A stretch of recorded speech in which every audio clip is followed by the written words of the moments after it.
Hey everybody, this is Tim with Op-Ed Daily. In South Dakota, it is a felony to fail a drug test. Yeah, you heard me correctly. If an officer has reason to believe you do drugs for any reason, he can request that you urinate in a cup, and if that drug test comes up positive, well, you'll be convicted of felony possession. This highly controversial law has recently morphed into something quite different because the South Dakota State Supreme Court ruled that given the wording of the law, there is no difference between a drug outside the body and a drug inside the body. Now, some will say to just refuse to take the test, and that is the best option. But as Dirk Landon Sparks found out, the police are authorized to catheterize you in order to draw a urine sample once a search warrant is signed by a judge. The officers doing this have been cited as telling the people they're trying to get a urine sample from, quote, either piss in the cup or we'll take you down to the hospital and stick something up your dick. Dirk Landon Sparks is calling for the evidence against him, his forcibly obtained urine, to be quashed and inadmissible in court due to the manner in which it was obtained.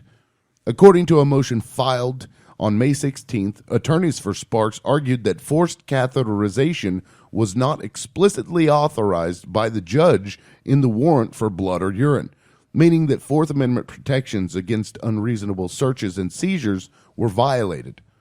In the motion, the attorneys also argued that catheterization is always an unreasonable intrusion into the body of an individual, given that urinating in a cup is non-intrusive and that drawing a blood sample is less intrusive than catheterization. Given the wording of the Fourth Amendment, no unreasonable searches are legal. The practice of forced catheterization in South Dakota has been going on for years now, according to multiple sources, as well as the practice of charging South Dakotans with felony possession in the event of failing a drug test. What may be most disturbing about the ingestion law, as they call it, is that a person can ingest marijuana legally while in Colorado, but the moment they enter South Dakota, they are now breaking the law and are felons in possession of an illegal substance.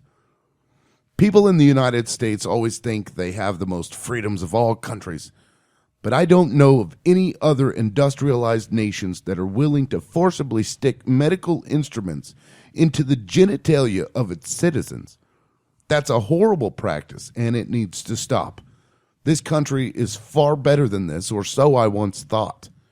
It's bad enough to be charged with felony possession upon the failure of a state-mandated urine test, but it's much worse when the officers choose to not draw blood, but instead follow through with the threats of sticking medical instruments in people's dick.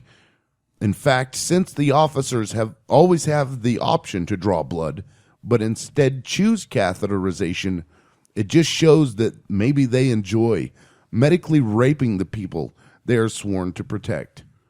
Now it begs the question, how free are you when your government can molest you in such a way? I'll let you answer that question in the comment section below. This is Tim with Op-Ed Daily. Peace out.